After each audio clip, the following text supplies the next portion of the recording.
Bonjour à toutes et à tous, bienvenue pour cette table ronde où on va parler de la médiatisation des femmes politiques. Alors je vais déjà commencer par présenter mes invités EES. Donc par ordre alphabétique, Marlène Coulonguli, qui est professeure émérite à l'Université Toulouse de Jean Jaurès, spécialiste des questions de genre, médias et politique.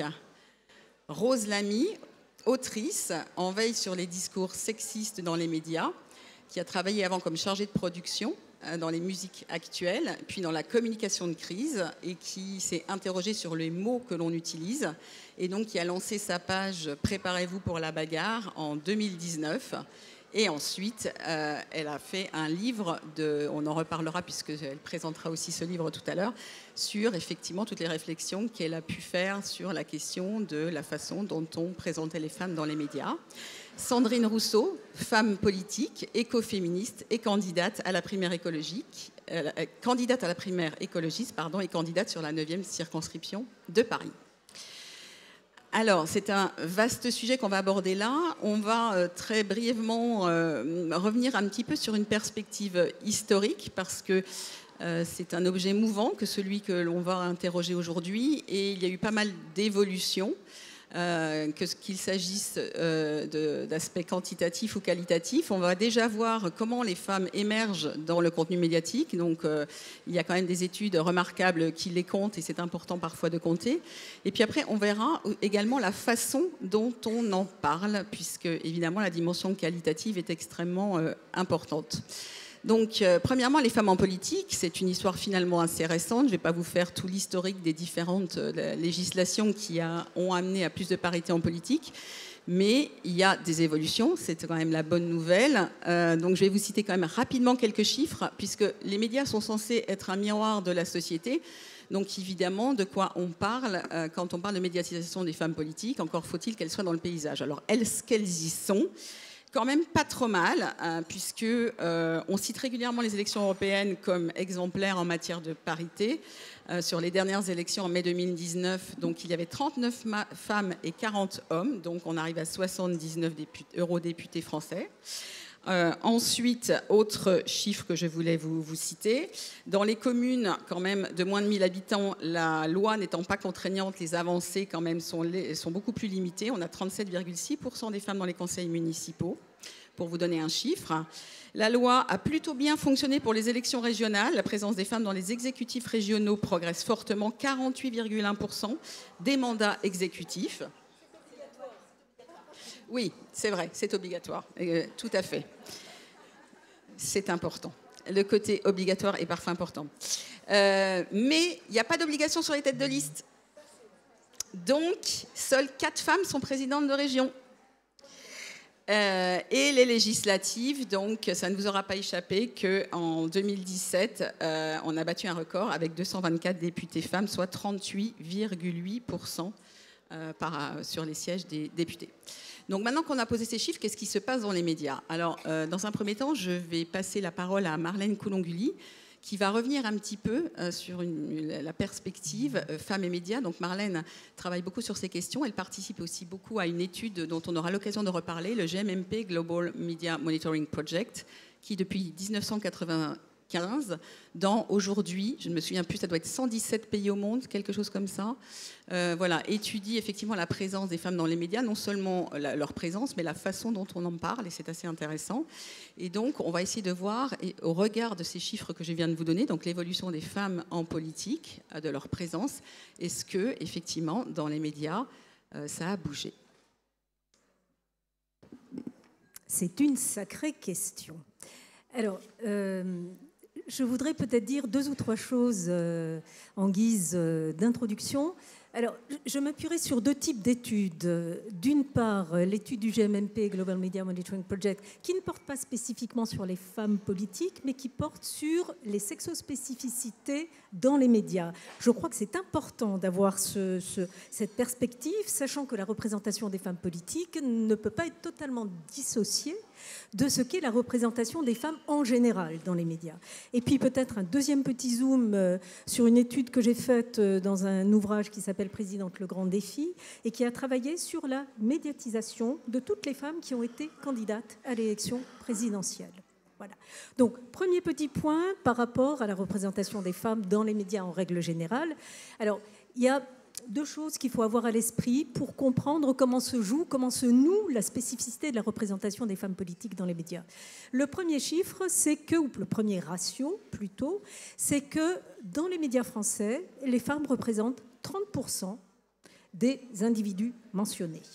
On est donc loin de la parité, c'est-à-dire que l'invisibilité dont il va être question s'agissant des femmes politiques en règle générale, s'enracine, s'ancre dans une disposition beaucoup plus générale des médias à minorer la présence des femmes dans la société. Donc quand Pascal nous dit « les médias sont le miroir ou se donnent comme le miroir de la société », voilà, c'est évidemment une assertion à interroger. Le deuxième point sur lequel je voudrais attirer votre attention, c'est toujours dans cette étude globale, la représentation ou la présence des femmes dotées d'autorité. Donc, on a, dans la dernière étude, essayé d'annexer la présence des femmes à leur niveau d'autorité, que ce soit en termes de notoriété, que ce soit en termes de statut professionnel ou que ce soit en termes de savoir. C'est-à-dire que les femmes qui étaient médecins, ingénieurs, chercheuses, etc., étaient affectées d'un petit coefficient plus, les hommes aussi, et on a essayé de regarder ce que ça donne. Le résultat ne vous surprendra pas. Donc, encore une fois, dans les médias, en règle générale, on a un tiers de femmes dotées d'autorité, et 2/3 d'hommes dotés d'autorité. C'est-à-dire que le rapport à l'autorité dans les médias reste, sinon une exclusivité, en tout cas une prérogative masculine. Et puis un dernier chiffre, on a beaucoup parlé des femmes expertes qui étaient sollicitées dans les médias. Vous savez que ça a fait l'objet d'un certain nombre d'études et de revendications, notamment de la part de féministes. Donc ça fait maintenant ça fait une dizaine d'années, peut-être plus, qu'on travaille sur la question des femmes expertes. Eh bien, malgré une mobilisation extrêmement forte, une sensibilisation qui est faite auprès des médias, les femmes expertes ne représentent qu'un quart des experts. Alors, pourquoi rappeler ces chiffres-là ? Parce que quand on sollicite, quand des femmes arrivent en politique, elles ont à franchir le seuil de l'invisibilité. D'abord, je pense que Sandrine Rousseau pourra nous en parler. Et ensuite, dans la mesure où la plupart des femmes qu'on voit ne sont pas dotées d'autorité, il faut aussi qu'elles fassent doublement, sans doute, la preuve de leurs compétences et de leur autorité. Donc voilà, je crois qu'il était d'abord important de replacer ce travail sur la médiatisation des femmes politiques par rapport à une vision plus globale des femmes dans les médias. Je vais peut-être m'arrêter là, je reprendrai la suite après. Alors, merci Marlène. Et effectivement, je crois que dans la dernière étude du GMMP, on en est encore entre 2010 et 2020 sur la question de la représentation des femmes en politique, entre 17 et 24%. Ça fluctue effectivement selon les années, mais bien en deçà finalement d'aujourd'hui leur représentation en politique. Donc voilà, la notion de miroir du monde, on y reviendra.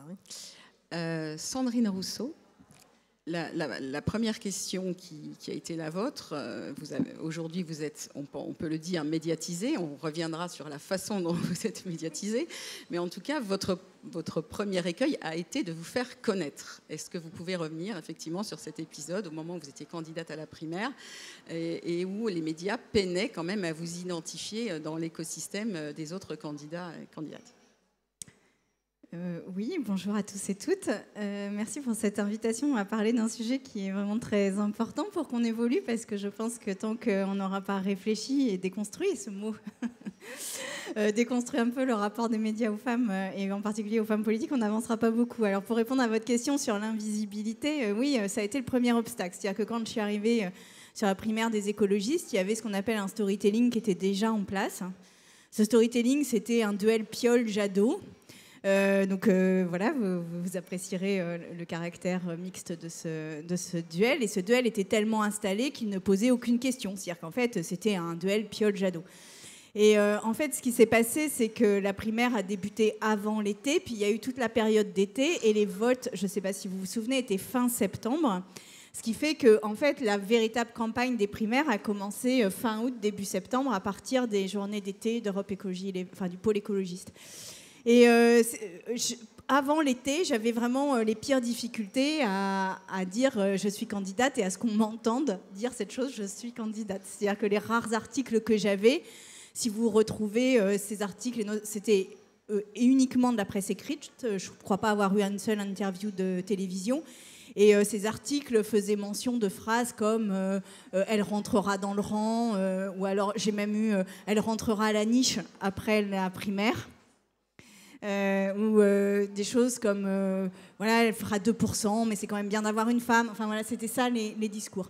Et puis il a commencé à se passer quelque chose pendant l'été. Et je voudrais y revenir parce que je voudrais saluer celles qui l'ont fait notamment. C'est que pendant l'été, il y a eu plusieurs fois. Et quand je dis plusieurs fois, je dirais peut-être une dizaine de fois, et ça a suffi en fait, des journalistes qui m'appelaient la voix toute timide, des jeunes journalistes femmes qui m'appelaient la voix toute timide en disant on a vu que vous vous présentiez, alors là le rédac-chef est en vacances, donc on voudrait vous faire passer dans la matinale.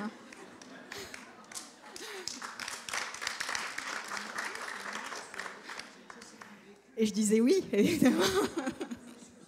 Et c'est comme ça en fait que ça a commencé et je voudrais vraiment les saluer, je ne sais pas s'il y en a dans la salle, parce qu'en plus souvent je ne les voyais même pas en fait quand j'arrivais sur les plateaux, c'est-à-dire que comme c'était des stagiaires, c'était très souvent des jeunes journalistes stagiaires qui étaient là juste pour les semaines de vacances, qui remplaçaient les autres, et donc en fait elles se présentaient même pas tellement à moi, elles étaient dans les régies, dans les trucs, elles étaient très discrètes, donc je ne sais pas quels sont leurs visages, mais je voudrais vraiment les saluer parce que je pense que ça participe des solutions que l'on doit trouver, c'est-à-dire de s'entraider sur... non pas s'entraider sur les questions, parce que ça, en tant que femme politique, j'ai à répondre à toutes les questions et c'est normal. Par contre, s'entraider sur le fait de contrer les biais sexistes. Et ça, eh bien, ces femmes stagiaires, discrètes, petites mains des matinales et des émissions de l'été, m'ont aidé là-dessus. Et c'est ce qui m'a permis, au moment des journées d'été, de décoller. Et c'est très drôle parce que, aux journées d'été des écologistes, comme il y avait toujours cette espèce de duel Jadot-Piolle, eh bien, ils avaient mis Jadot et Piolle le premier jour, et puis tous les autres candidats le deuxième jour. Donc, en fait, l'idée était qu'à l'issue du premier jour et de la carte blanche, c'est-à-dire qu'on avait 1 heure pour présenter notre candidature, à l'issue de la présentation de Jadot et Piolle, quelque part, les journalistes pouvaient partir, c'était pas si grave. Voilà, il y avait les petits candidats étaient, les petits entre guillemets, étaient le deuxième jour. Et là aussi, à ces journées d'été, il s'est passé quelque chose, c'est-à-dire que les journalistes présentes, et particulièrement les femmes, je dois le dire, ont vu que quelque chose se passait autour de ma candidature. Et du coup, plusieurs ont décidé de rester le deuxième jour. Il y a eu aussi des hommes, je tiens à le dire, mais disons que celles qui ont perçu ce qui était en train de se passer, je crois quand même qu'on peut dire que c'est essentiellement des femmes. Et donc, elles sont restées le deuxième jour. Et là, à partir de là, ça a explosé. Mais on reviendra après sur la manière dont j'ai été médiatisée, qui quand même pose une petite question éthique et déontologique, à mon sens. Absolument, merci. Alors, je vais faire attendre encore un petit peu Rose, mais elle ne va pas tarder à parler, parce qu'elle arrive plutôt dans la deuxième partie de l'histoire, sur le qualitatif. Donc, effectivement, encore une petite perspective historique, on va dire, sur la façon dont on médiatise les femmes. Marlène, vous allez revenir un petit peu plus loin que l'exemple que je vais citer là. Mais en faisant mes recherches, je suis retombée, je l'avais oublié, sur ce passage télévisuel en 2013 de l'ancienne femme politique Nathalie Kosciusko-Morizet, qui avait fermement remis à sa place un journaliste d'un média que je ne citerai pas, qui avait choisi de lui parler de sa coupe de cheveux en disant « mais tout le monde en parle, cette coupe, ces cheveux attachés, ce style hollywoodien ». Et elle était en pleine campagne pour l'élection municipale parisienne et elle l'avait très très vertement remis à sa place en expliquant qu'en fait là, il prenait sur son temps de parole et qu'elle avait un programme à présenter et que jamais elle ne se serait autorisée à lui parler de sa coiffure, qu'il n'aurait pas posé cette question à un homme. Donc voilà, je suis retombée sur cette séquence, effectivement, qui date de 2013. Il y a évidemment bien d'autres exemples. Mais Marlène, quelques mots peut-être sur les femmes en politique, voilà, les précédentes qui, effectivement, ont un petit peu essuyé les plâtres. Donc, celles qui sont présentées avant Sandrine, en particulier. Donc l'étude à laquelle je fais référence a porté donc sur toutes les femmes qui ont été candidates à l'élection présidentielle sous la Ve République. Première femme candidate à l'élection présidentielle, vous vous en rappelez sans doute, Arlette Laguillet, 74, il n'y a personne avant. Donc, de 74 jusqu'à aujourd'hui, j'ai travaillé sur un corpus de presse. C'était des titres de presse écrits, des titres mainstream. Donc, j'ai travaillé sur Libération, Le Monde, Figaro. Évidemment, j'ai passé beaucoup de temps en bibliothèque parce que ces titres n'étaient pas numérisés dans les années 70 pour ceux qui existaient à l'époque. Et j'ai travaillé à la fois sur la question quantitative et la question qualitative. La question quanti, j'y reviens pas. L'invisibilité des petits candidats, j'allais dire à petitesse égale, est bien plus grande pour les femmes que pour les hommes. Aujourd'hui, par exemple, je suis persuadée que si on faisait un décompte des temps de parole et des temps d'apparition de Nathalie Arthaud et de Poutou, j'ai oublié son prénom, Philippe Poutou, Nathalie Arthaud est beaucoup moins visible que Philippe Poutou, les deux étant en dessous de 1% dans la population. Mais ça renvoie à cette espèce d'avantage systémique des hommes dans les médias. Alors, qu'est-ce que j'ai trouvé dans, dans ce travail au long cours sur la représentation des femmes candidates ? Donc, le premier point, pour rebondir sur ce que dit Pascal, c'est la focalisation sur l'apparence physique. Immédiatement, dans les médias, en général... Alors, je parle bien des médias d'information, je ne suis pas sur la presse people, hein, on est bien d'accord. Donc, les médias d'information générale et des grands médias, ceux que je viens de citer. Il y a toujours un mot sur la tenue, sur la coiffure, sur le physique. Elle est si petite et pourtant pleine d'énergie. Ça c'est très souvent tellement menue et pourtant prête à changer le monde. Voilà, donc... C'est toujours présenté de façon bienveillante et sympathique, mais on ramène les femmes à leur dimension physique. Alors, il y en a, ce ne sont pas les seuls, hein, certains hommes politiques aussi ont eu des remarques sur le physique, je pense en particulier à François Hollande. Mais précisément, c'était là un trait de féminisation du personnage, François Hollande étant féminisé face à son concurrent Sarkozy en 2012 17. Donc voilà.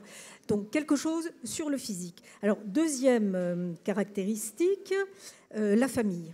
Les femmes sont toujours ramenées à leur famille. Je ne sais pas si ça a été le cas pour toi, tu en parleras après. Donc la famille, alors il est vrai qu'aujourd'hui la chose évolue sans doute un petit peu puisque Marine Le Pen en particulier a bien utilisé son rapport à la famille pour essayer de s'en démarquer. Mais en général, la question de la compatibilité entre le fait de faire de la politique et de pouvoir s'occuper des enfants, de l'époux, etc., est constamment opposée aux femmes. C'est parfois mentionné s'agissant des hommes de façon complètement bémolisée et ce qui ajoute finalement à l'humanité des hommes politiques, des candidats, pose problème lorsqu'il est question des femmes politiques. Donc l'apparence physique, la famille, l'usage du prénom, bien entendu. C'était Sandrine, c'était Valérie quand ça n'était pas Valoche lors de la dernière présidentielle. C'était bon. Les femmes sont appelées par leur prénom. Avec hommes... une double injonction, par exemple, quand on est racisé, Najat Vallaud-Belkacem. Alors c'est d'autant plus vrai qu'on est racisé. C'est Rachida et Najat, toujours.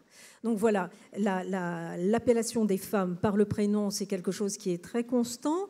Le nom, c'est ce qui nous rattache quand même à l'espace public, c'est ce qui nous donne notre légitimité publique. Le prénom, c'est ce qui nous rattache à l'espace privé, à l'espace domestique.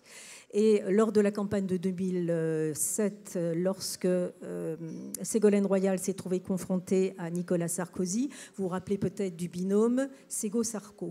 Et je ne suis pas loin de penser que symboliquement, elle avait peut-être déjà perdu le combat pour la notoriété à travers cette formulation. Et Marlène, si je peux me permettre, au-delà du prénom, il y a le surnom. Et le surnom, j'y viens, c'est mon dernier point. Donc les fameux surnoms typifiants dont les femmes sont systématiquement affublées. Alors c'est l'égérie, la passionnariat, la valkyrie. Ces surnoms sont en général sexualisants. Ségolène Royal, c'était la Madone. Arlette Laguillet, c'était la Vierge Rouge. Donc il y a toujours quelque chose de sexualisant et je pense à Sandrine Rousseau qui était qualifiée de Greta Thunberg ménopausée. Donc voilà, la question de la sexualité, de la sexualisation est au cœur de ces surnoms typifiants qui sont systématiquement accolés lorsqu'il est question d'une femme. En gros, ce que j'ai mis en valeur, c'est la question des dissymétries verbales, et je m'arrêterai là-dessus, lorsqu'il est question d'hommes et de femmes en politique dans les médias. Toujours quelques exemples. Une femme sera facilement caractérisée, on dira d'elle qu'elle a mauvais caractère. D'un homme, on dira qu'il a du caractère. D'une femme, on dira qu'elle est autoritaire, voire autoritariste. D'un homme, on dira qu'il a de l'autorité. D'une femme, on dira, quand elle fait quelque chose qui n'était pas au programme, qu'elle est imprévisible, incontrôlable. Et je me souviens de cette formule de Christiane Taubira en 2002 qui disait « Mais par qui diable devrais-je être contrôlée ?» Effectivement. D'un homme, on dira qu'il a le sens de l'initiative. Et enfin, quand une femme reconnaît ne pas savoir, ne pas avoir de réponse à quelque chose, elle est caractérisée comme incompétente. Quand un homme, c'est rare, mais ça arrive, dit ne pas savoir, il est considéré comme honnête. Donc voilà, ces dissymétries verbales qui ancrent finalement le discours dans une sexuation très forte me paraît être un obstacle très important auxquels vont être confrontées les femmes en politique. Alors, les médias ne le disent pas comme ça, parce que se trouve mis en œuvre là un autre procédé, et je m'arrêterai là, qui est ce que j'appelle le désengagement énonciatif. Ça veut dire quoi? Les médias ne vont pas dire « Ségolène Royal est incompétente ». Non, évidemment. En revanche, ils vont dire « Un tel dit de Ségolène Royal qu'elle est incompétente ».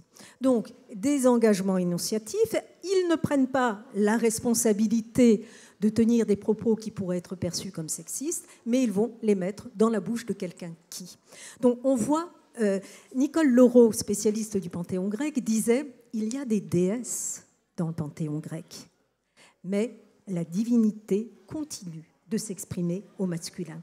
C'est un peu pareil pour la politique. Il y a des femmes en politique, mais l'autorité politique, le politique, continue de se décliner au masculin. Merci Marlène. On aura l'occasion aussi de revenir sur la question de la voix, de la légitimité et de l'autorité par la voix. Vaste question pour les femmes politiques, mais aussi pour les femmes journalistes d'ailleurs. Et au regard de ce que tu viens d'exprimer, moi j'ai aussi fait mes petites recherches et j'ai retrouvé, alors je ne citerai pas les médias, je ne suis pas là pour faire du bashing, quelques petites perles. Donc Anne Hidalgo, quand elle était première adjointe au maire de Paris, on parlait de sa douceur soyeuse et sa langueur incertaine. Fleur Pellerin, alors ministre déléguée à l'économie numérique, est mignonne en plus, pas empêtrée dans le discours froid de l'énergie. Nathalie Kosciusko-Morizet, décidément, ex-ministre de Nicolas Sarkozy, Madone tout juste relevée de couche. C'était des portraits, je précise. Et donc, avant... Alors, votre tour va venir, Rose, mais promis. Oui, on va peut-être donner la parole à Rose et puis après Sandrine, vous parlerez effectivement sur ce champ-là. On viendra après à l'autre champ qui est un glissement progressif de ces archétypes vers d'autres, on va le voir. Mais je peux attendre. Et qu'on a vu effectivement, surtout au cours de la dernière campagne présidentielle. Je voulais quand même prendre 2 minutes de votre temps pour vous lire et pour rendre hommage à des consoeurs. Pour vous lire un exercice qui a été réalisé par 2 journalistes, Sonia Faure et Johanna Luyssen, dans Libération. C'est un pastiche, c'est bien expliqué comme tel. Et donc l'intitulé, la présentation de ce pastiche, c'est « Les médias, Libération inclus, malgré sa vigilance, n'échappent pas aux clichés sexistes lorsqu'ils écrivent sur les femmes politiques. Voici le portrait volontairement outrancier d'un homme politique, à la manière de ceux qu'on lit trop souvent sur les homologues féminines. Précision. Toutes les expressions utilisées ici sont tirées d'articles de la presse nationale décrivant les femmes au pouvoir. Elles ont seulement fait l'objet d'une adaptation masculine. Ça a été publié le 4 mai 2015. Ça s'intitule « Macron, le beau gosse de Bercy ». À l'époque, il était ministre. Un ministre décrit comme le serait une femme de pouvoir. Vous allez voir, ça fait drôle. C'est un vent de fraîcheur qui souffle au gouvernement. Emmanuel Macron, 37 ans, est la nouvelle égérie de Bercy. Le ministre des Finances nous ouvre la porte de son bureau, cintré dans un saillant complet veston, Armani, Camel, qui lui a valu d'être élu dandy de l'année dans le dernier classement annuel de GQ. Cet ancien timide nous invite à nous installer avec simplicité, bonhomie et décontraction, car il le sait, la star du gouvernement, c'est lui. Ce jeune énarque, que personne ne connaissait il y a 2 ans, a su croire à sa bonne étoile. Il est doux, chaleureux, séduisant et en même temps tenace et très déterminé, dit de lui son mentor Jacques Attali. À l'évocation de cette phrase, Emmanuel a souri avec son petit air postmoderne d'un tableau du Caravage. Le ministre est sympathique et pro jusqu'au bout, des boutons de manchette de chemise qu'il porte dorés. Mais rappelez-lui qu'il ne s'est jamais présenté au suffrage des citoyens et son regard clair se fait soudain perçant. La politique n'est pas qu'une affaire d'élection, assène-t-il entre ses jolies dents blanches. Sa femme, Brigitte Trogneux, qu'il a eue pour enseignante à Henri IV, a été son Pygmalion. Beau-père épanoui de 3 enfants, Emmanuel Macron avoue parvenir tant bien que mal à concilier vie politique et vie de famille et abandonne à contre-cœur ses beaux enfants le mardi, mercredi, jeudi et vendredi. Quelques heures plus tard, on l'accompagne dans les couloirs de l'Assemblée, où Christine Taubira déambule déjà, dossier sous le bras. D'un pas vif, Emmanuel Macron fait virevolter son veston pour rejoindre la salle des 4 colonnes, où pose Stéphane Le Foll, l'air ingénu, pour les photographes. Même si, à Bercy, certains surnomment le père de la loi Macron Mister Milan, en raison de son goût pour la mode italienne, c'est dans le nord de l'Europe que le jeune ministre préfère réserver ses escapades. Il faut dire que Bruxelles, où il se rend souvent, est une maîtresse exigeante. Je vais laisser la parole à Rose Lamy, donc, qui va effectivement nous raconter ce qu'elle a épinglé au travers d'abord de sa page Instagram sur la façon, enfin sur ce qu'elle a pu voir de la médiatisation de ces femmes politiques, encore une fois sur les champs qu'on a évoqués ici avec Marlène, et ensuite Sandrine Rousseau nous dira si elle se reconnaît dans ces représentations ou pas. Oui, déjà, je pense que c'est important que je me situe avant de prendre la parole. Moi, je suis ni journaliste ni femme politique. Je suis une consommatrice de médias, une citoyenne féministe, et j'ai commencé à collectionner sur ma page Instagram des éléments de discours sexistes en rapport avec le traitement des violences sexistes et sexuelles et la manière dont on traite les femmes et aussi les féministes après coup dans les médias. Donc déjà, juste pour resituer, j'ai ma page depuis 2019, donc j'ai rangé dessus des événements historiques, on va dire, du sexisme, et puis aussi on est au jour le jour sur des faits divers, des news, de la presse people, ou en ce moment ce qui se passe avec Johnny Depp et Amber Heard. Voilà, c'est un spectre très large. Alors, page qui a été créée dans un ascenseur après un énième coup de chaud sur le sexisme dans les médias. Ouais. Oui, en fait, je travaillais dans la communication de crise sur les réseaux sociaux pour la SNCF. Moi, je voulais le cacher, mais je l'ai dit à la première interview, donc du coup, c'est pas grave. Ils sont au courant, ils m'en veulent pas. Et je vais passer des heures en réunion de crise à peser chaque mot pour que les tweets soient pas anxiogènes. Il ne fallait pas dire qu'il y avait un problème de frein, par exemple, mais il fallait dire qu'il y avait... Bon, bref, on y a toute une formulation de crise non anxiogène, parce qu'on savait que ça pouvait passer dans les médias hyper vite. Et j'ai pris conscience de cette science du langage de crise au même moment que plein de pages sur Instagram et Twitter sont arrivées, militantes, féministes. Et quand je me suis dit, je ferais bien quelque chose pour essayer de comprendre pourquoi je portais toujours en moi des espèces de blessures non cicatrisées. Bon, c'est un peu émo, mais c'est un peu... C'est un peu comme ça que je les voyais. Je portais encore certaines phrases que j'avais lues ou entendues. Donc, j'ai beaucoup parlé de l'affaire Quanta, de DSK. Je me rappelle de la robe de Cécile Duflot aussi. Quand Balkany avait dit que si elle voulait qu'on l'écoute... qu'il fallait pas... Non, il a dit qu'elle n'aurait pas mis cette robe si elle avait voulu qu'on l'écoute. Ce genre de trucs, je les avais quand même un peu toujours en fond, quoi. Mais en me disant, c'est anecdotique, il y a des gens qui sont stupides, voilà. Donc je pensais que ça... Et comme j'ai vraiment approfondi ma connaissance du discours public à grande audience avec les comptes pro pour lesquels j'ai travaillé, je me suis dit, en fait, il n'y a pas de hasard. Quand on porte ces discours, on sait exactement ce qu'on fait, on sait très bien ce qu'on fait. Surtout, c'est des personnes c'est des élites de la nation qui ont fait des grandes écoles, qui sont des pros de la communication. Donc il n'y a absolument aucune maladresse ou aucun accident, parce que c'est aussi un champ lexical dont on nous parle souvent, dans ce discours-là. Et c'est ce que j'ai essayé de mettre à plat. Donc évidemment, j'ai aussi essayé de faire le lien entre ces phrases, ces saillies, quelle horreur, et tout le traitement sexiste dans les médias. évidemment, j'ai observé les mêmes, une dynamique de renvoyer toujours les femmes à la sphère privée. Donc c'est les ramener à leur corps, à leurs hormones, à leur famille, à toute la sphère privée. Et donc ça passe par les commentaires sur les tenues, sur le corps, sur la voix.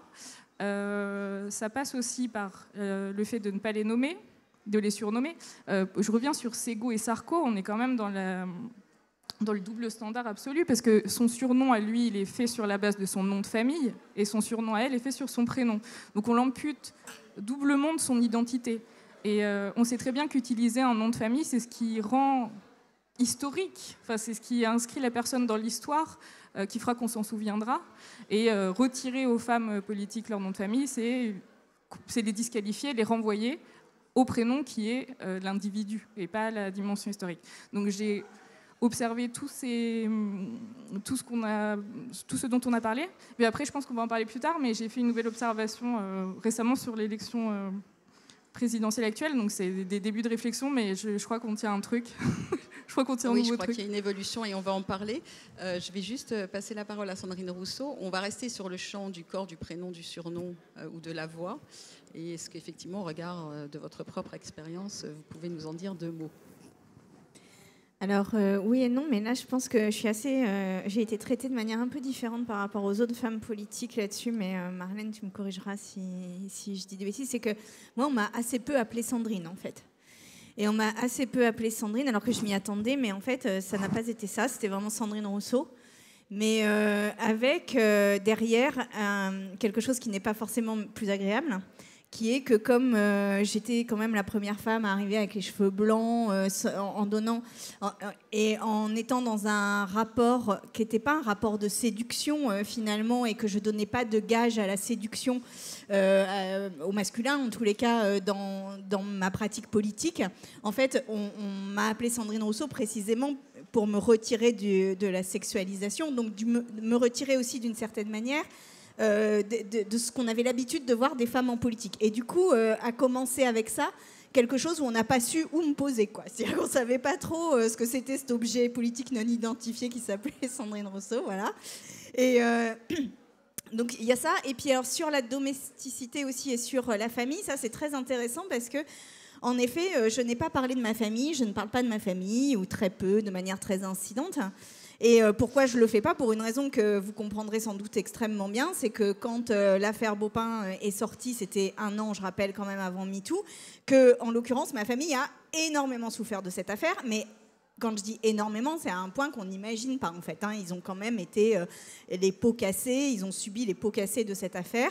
Et donc, pour moi, il est hors de question, mais vraiment hors de question, de les rendre publics d'une manière ou d'une autre, de m'appuyer sur eux et elles. Enfin, voilà, pour moi, c'est un principe fondamental. D'ailleurs, c'est un accord que j'ai passé avec eux. C'est-à-dire que, et quand j'ai dit à mes enfants que je retournais en politique après la pause que j'avais faite, tout de suite, la première et seule chose qu'ils m'ont dite, c'est tu fais ce que tu veux, mais si tu deviens présidente de la République, bon c'est raté pour cette fois, mais qui sait, il y en a peut-être d'autres, mais si tu deviens présidente de la République, nous on a une exigence, c'est que tu ne nous demandes pas d'être sur la photo d'investiture.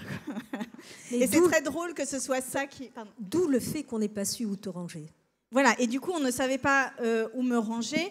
Mais on a fini par vous ranger quelque part, on va y venir quand même. Voilà, et alors bon, ça a fini par poser problème. C'est-à-dire qu'à un moment, il y avait cette espèce de truc on ne sait pas trop qui c'est Sandrine Rousseau, quoi. Donc alors il y avait cette espèce d'objet politique non identifié, et puis il y avait ce non-rapport à la famille, enfin du moins le fait que j'en parle pas, qu'on sache pas qui c'est. Donc il y a eu des soupçons. Alors c'était marrant, dans les articles, on se demandait si j'étais pas trop proche du lesbianisme, comme si voilà, on se demandait si c'était pas ça le sujet. Donc en fait il y a eu il y a eu donc du coup de la lesbophobie, enfin, voilà, soyons clairs là-dessus. Et puis à un moment donné, et donc c'était dans le débat du 2e tour de la primaire, le débat de l'entre-deux tours, où là, mon équipe m'a dit, écoute, ça devient trop important, cette affaire elle flotte, enfin ta candidature, en fait, elle flotte, on ne sait pas à quoi l'accrocher, le fait que tu parles jamais de ta famille, ça devient vraiment un gros problème. Donc il faudrait juste que tu dises un petit mot sur enfin voilà, juste rassurer sur le fait que tu as une famille, que tu vis pas toute seule dans une grotte, et que bon. Et c'est à ce moment-là que j'ai eu cette phrase sur l'homme déconstruit. Et alors là, je n'imaginais pas en la disant, parce qu'en plus, elle n'était pas préparée, c'est-à-dire je l'ai dit de manière incidente, et le mot déconstruction, c'est quand même un mot qu'on utilise ultra couramment dans le milieu militant.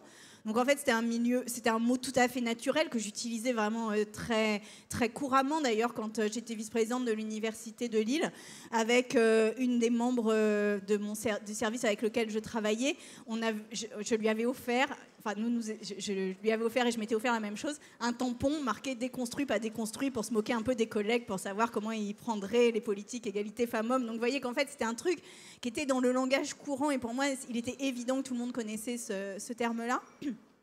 Et puis, quand je l'ai dit à la télévision, alors là, il s'est passé quelque chose. C'est-à-dire que vraiment, je crois avoir compté 376 articles sur ce que ça voulait dire déconstruit. Et il y a même des sondages. Combien était correct sur ce terme? Moi, je ne les ai pas tous lus, mais ce que je veux dire, c'est que là, pour la première fois, il s'est passé comme quelque chose d'incompréhensible. C'est-à-dire que, alors bon, d'accord, elle est avec un homme, bon, quelque part, c'était un peu rassurant, je pense, pour certains et certaines, mais déconstruit. Alors, qu'est-ce que c'est que ce type, quoi? Enfin, voilà. Et qui est cet homme? L'homme en kit. Voilà. Et ce qui est marrant, c'est que maintenant, depuis que j'ai dit cette phrase, il n'y a pas une rédaction où je me pointe, mais pas une, hein, où il n'y a pas un homme qui sort d'une cage vitrée quelconque à un moment donné pour me dire « Vous savez, je suis déconstruit. Hein. » Et là, tu fais « Ouh !» En quoi avez-vous besoin de me le dire? Peut-être n'êtes-vous pas totalement au bout du chemin. Mais, vous n'avez pas échappé au surnom quand même. Alors après, il y a un autre sujet, c'est sur les surnoms, mais ça c'est une responsabilité à la fois de la presse et des réseaux sociaux. C'est qu'il y a un compte parodique qui s'est fondé, qui s'appelle Sardine Ruisseau, bon, c'était facile. Mais surtout, donc c'est un compte parodique qui est tenu par la fachosphère, hein, clairement, et qui lance des raids de cyberharcèlement contre moi de manière extrêmement régulière. Donc en fait, c'est pas un compte sympa, c'est pas un compte rigolo, c'est vraiment un compte de destruction systématique, même, j'ai envie de dire.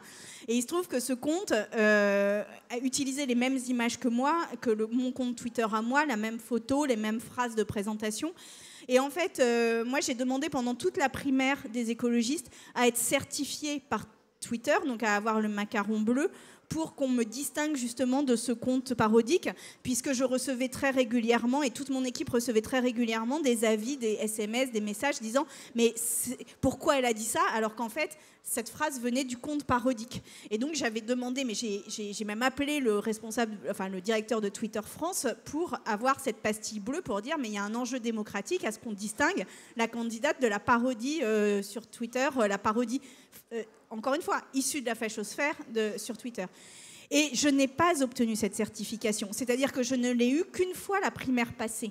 Et ça, pour moi, on a un sujet avec ça. C'est-à-dire que le fait de ne pas avoir donné cette certification avant la primaire a entretenu le trouble. Et donc, j'estime que Twitter a une forme de responsabilité dans le cyberharcèlement continu, mais vraiment hyper intense que j'ai subi et que je continue à subir. Donc ça, c'est la première chose. Et la deuxième chose, là où il y a une responsabilité de la presse, c'est que certains titres de journaux, particulièrement sur l'échelle droite de la presse, ont utilisé des tweets de ce compte parodique dans leurs articles.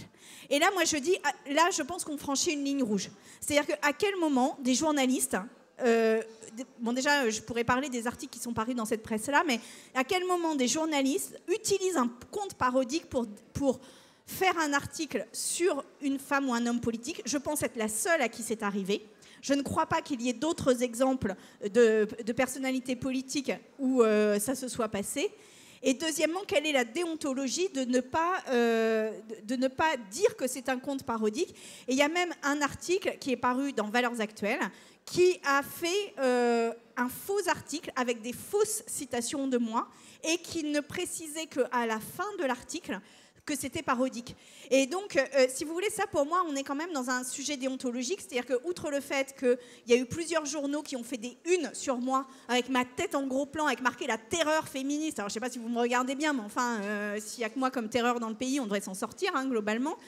Mais non seulement il faisait des unes comme ça, très agressives avec ma tête en marquant la terreur féministe, mais en plus, derrière, suivait des articles, souvent qui étaient des articles longs, donc de 2, 3, 4, voire 6 pages, pour lesquels il ne m'avait jamais interrogée.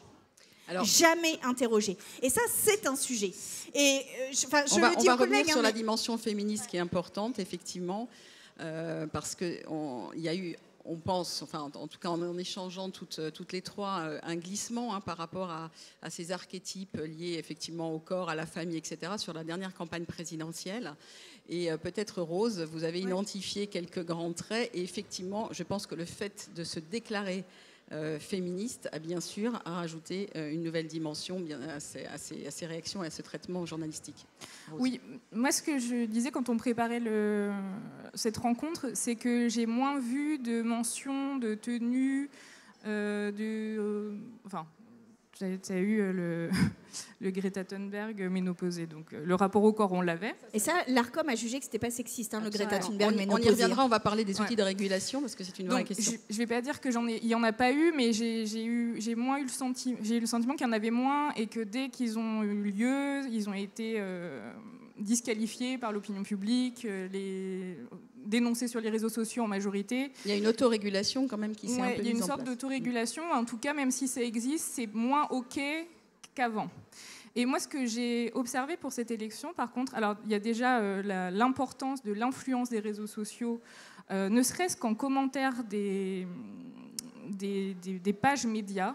Et là, il y a des études qui sont sorties qui prouvent que les commentaires sous une publication vont influencer la manière dont on va recevoir l'information. Si en dessous d'un article de Sandrine Rousseau, ça commence avec des attaques, le lecteur même de gauche favorable va avoir un sentiment de malaise et va se dire « Ah, c'est peut-être pas si vrai ce qu'elle dit ». Et ça, il y a des études qui sont sorties. Donc là, on est dans des élections avec tous les réseaux sociaux à bloc.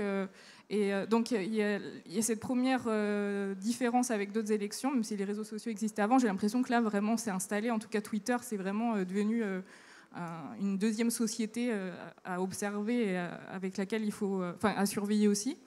Et moi, ce que j'ai aussi repéré, c'est une suspicion systématique de nullité chez toutes les candidates.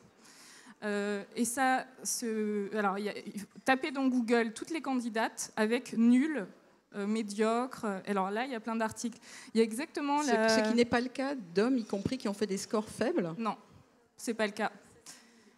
Voilà. Et ce que tu disais tout à l'heure, je ne me rappelle plus de la formule, mais ils utilisent aussi beaucoup, par exemple, Valérie Pécresse jugée nulle par un SMS de Gérald Darmanin. Voilà. Alors ça, il y en a plein. Ils ne se mouillent pas, mais en tout cas, le tableau dressé, c'est la nullité, la médiocrité, le manque de charisme, le manque d'envergure politique. Elles n'ont pas réussi à rassembler. Et alors, il manque d'éloquence, notamment Valérie Pécresse, qui a pris très très cher sur son discours. Voilà. Évidemment, j'ai aucune acquaintance politique avec les femmes citées. Mais ça pose quand même la question du sexisme. Et il y a même après le débat du second tour entre Marine Le Pen et Emmanuel Macron, et c'était Libération qui dit « toujours pas au niveau ». Et en fait, moi, ça m'évoque vraiment une posture de professeur à élève. Et en fait, c'est ce qu'on appelle en militantisme le mansplaining. Et on a eu tendance à le dépolitiser un peu quand il est arrivé en France, à se dire « Ah, le mansplaining, c'est quand un mec un peu relou vient t'expliquer ce que tu sais déjà. » Mais ça va beaucoup plus loin que ça. C'est considérer, en tant que société, que la parole des femmes doit être surveillée, commentée, validée, et qu'on attend, en fait, en permanence à ce que ces hommes-là, sages, réputés rationnels, modérés, jugent de la pertinence ou non des propos, de la bonne attitude et du bon comportement. Et donc, pour parler du double standard, je n'ai pas retrouvé ce champ lexical à poser à des hommes. Et si on veut parler de nullité, excusez-moi, j'ai rien contre lui, mais c'est ce qu'on se disait. Jean Lassalle, je ne comprends pas un mot de ses discours. Il était sur l'émission de France 2, Élysée 2022. On lui dit, mais qu'est-ce que vous allez faire si vous êtes président par rapport à l'Ukraine ? Il a dit, je vais appeler Emmanuel parce qu'en fait, je ne sais pas trop comment ça marche. Je pense qu'il me donnera des conseils. Est-ce qu'on a eu des tribunes sur la nullité de Jean Lassalle ?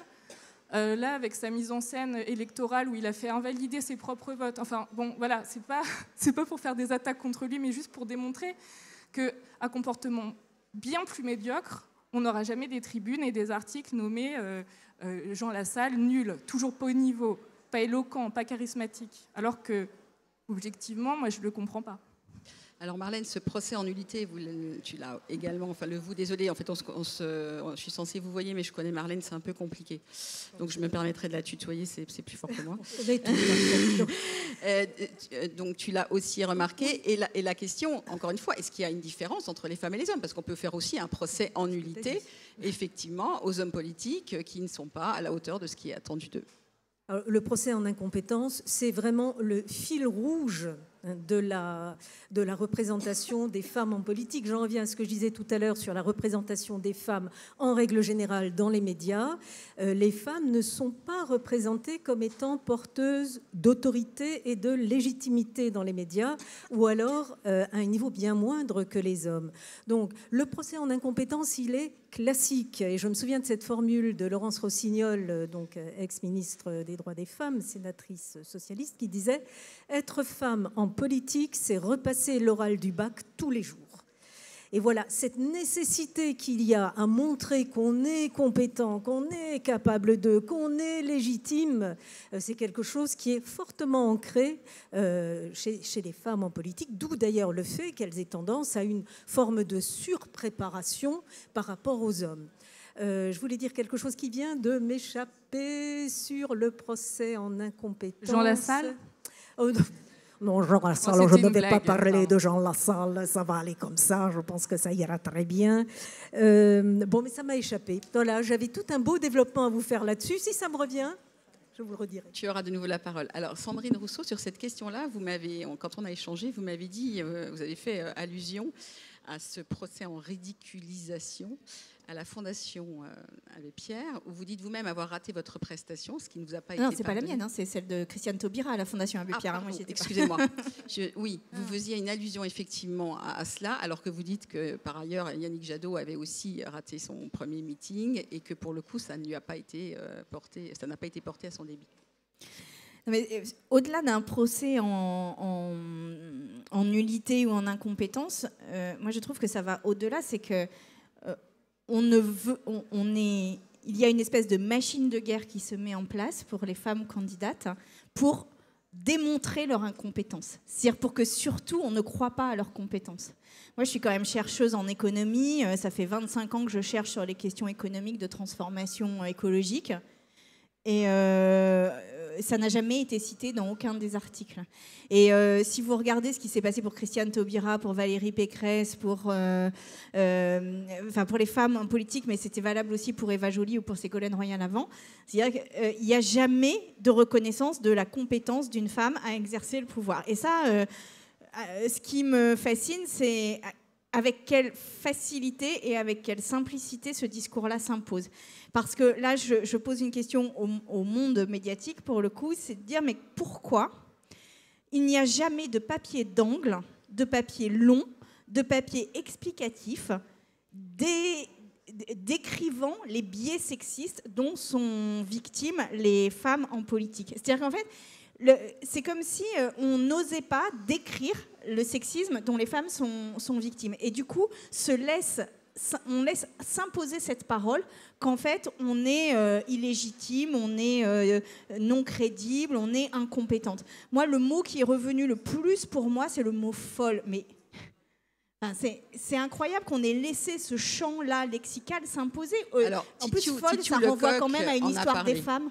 Oui, mais Titu Lecoq l'a dit, elle a dit qu'elle a fait un article, mais dans Slate, qui est un média effectivement très engagé sur ces questions-là, et elle-même est très engagée, et elle a fait, mais il n'y en a pas eu 36, mais elle l'a fait après la primaire. Après la primaire. Et merci à elle. En expliquant qu'on vous avez effectivement traité de folle, d'hystérique, etc. Tout à fait. Mais folle comme hystérique, ça renvoie quand même à des poncifs sexistes et à une histoire de la lutte contre l'indépendance des femmes, vraiment, puisque je vous rappelle quand même qu'on enfermait les femmes quand elles étaient trop indépendantes au nom d'une supposée folie. Et donc je ne comprends pas que cette folie n'ait pas été identifiée comme étant un discours sexiste. Et ça, moi en tous les cas, ce que je peux vous dire depuis la place où je suis, c'est-à-dire de femme politique, ça m'a considérablement manqué. C'est-à-dire que je m'attendais à ce qu'il y ait des papiers sexistes, je m'attendais à un déchaînement de sexisme. Je ne m'attendais quand même pas à ce qu'il ait l'ampleur qu'il a eu, mais je m'attendais quand même à ce qu'il y ait des contre-feux qui soient lancés pour dire mais attention, là on ne traite pas Sandrine Rousseau de la même manière qu'on traite, on ne traite pas Hidalgo de la même manière qu'on traite une autre personne. Et ça, je pense que ça nous a manqué parce que tant qu'il n'y a pas ce contre-feu, en fait on laisse comme une autoroute se dérouler les discours sexistes et la décrédibilisation. Et moi je vous le dis, mais moi je le subis. Moi, ça ne m'affecte plus parce que j'en ai connu d'autres, etc. Mais franchement, ce que j'ai subi, moi, je ne vois pas beaucoup de femmes politiques qui seraient capables d'endosser tout ça. Et ça, c'est un problème démocratique collectif. On ne peut pas, par la violence et la terreur, faire sortir les femmes du champ politique. Vraiment, on est au XXIe siècle, ça n'est pas possible. Alors, ce qui manque sur ce plateau...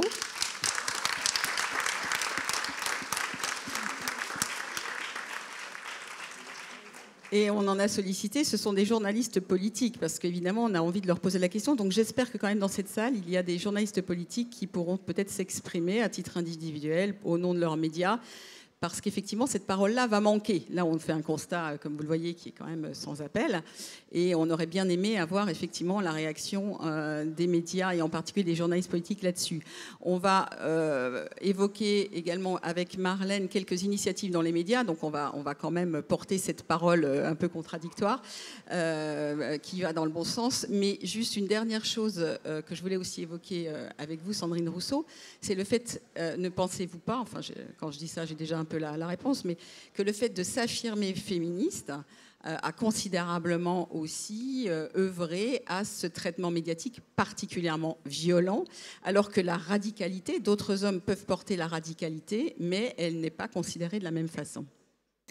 Oui, c'est-à-dire que le féminisme n'est pas considéré comme un mouvement social et comme une lutte sociale comme une autre. Si vous dites que vous êtes issu d'une lutte sociale, je ne sais pas moi, d'une entreprise comme Poutou avec Peugeot, ou qui a soutenu les Goodyear comme Ruffin par exemple, ça ce sont des combats politiques qui sont jugés nobles, et donc ça vous donne une crédibilité et une légitimité politique. Alors que le combat féministe n'est pas compris comme une lutte sociale, n'est pas compris comme un combat politique. Et donc ça renvoie à une forme de ressenti ou de victimisation, et donc ça renvoie encore à un affect. Et ça, là je pense que ce que l'on a à poser, et je le pose aux féministes de la salle s'il y en a, c'est vraiment à poser le débat féministe comme une lutte politique, rien d'autre, et certainement pas une lutte pour chacune nos positions, mais bien sûr une lutte collective au titre d'une forme de nouvelle lutte des classes ou de nouvelle lutte de genre. Enfin, je ne sais pas comment on peut l'appeler, mais en tous les cas, une lutte politique en tant que telle. Parce que même dans les partis politiques, c'est vraiment, ça n'est pas reconnu comme une lutte politique, et pourtant, Dieu sait que c'est une des luttes les plus dures qui soit, franchement. Et qu'effectivement, vous êtes considérée comme plus dangereuse que comme certaines personnalités condamnées pour incitation à la haine raciale. Mais effectivement, la violence politique, la violence médiatique plutôt, qui a été la vôtre. On m'a quand même accusée d'avoir créé Zemmour, quoi. Non, mais il faut se rendre compte de ça. C'est-à-dire qu'à un moment, quand je montais dans la primaire, on m'a accusée de créer Zemmour. Et Zemmour, il a Bolloré, c'est un mouvement international, il est issu de Trump, il y a l'autre, je ne sais plus comment il s'appelle, là, qui fait tous les pays du monde pour monter l'extrême droite, etc. Bannon, voilà. Donc il a toute une machine derrière, mais c'est Sandrine Rousseau qui crée Zemmour.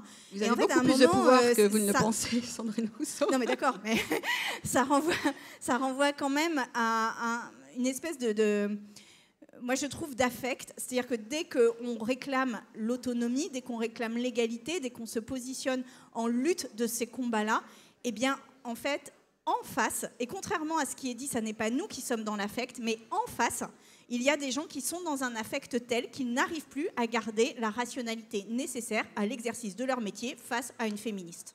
C'est-à-dire cette fameuse neutralité dont on parle tant dans les médias et dans les écoles de journalisme. Ça, c'est un autre sujet, et ce n'est pas celui-là, mais c'est un vrai sujet. Neutralité versus militantisme réel ou supposé. Donc, très rapidement, parce que je voudrais laisser la place aux questions, que peut-on faire? Alors, déjà, les journalistes, les médias, ils ne sont... Enfin, j'espère qu'il y en a encore une fois dans la salle.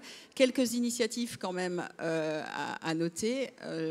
C'est sur, effectivement, l'exemple américain, puis ensuite espagnol, puisqu'il y en a également à El País.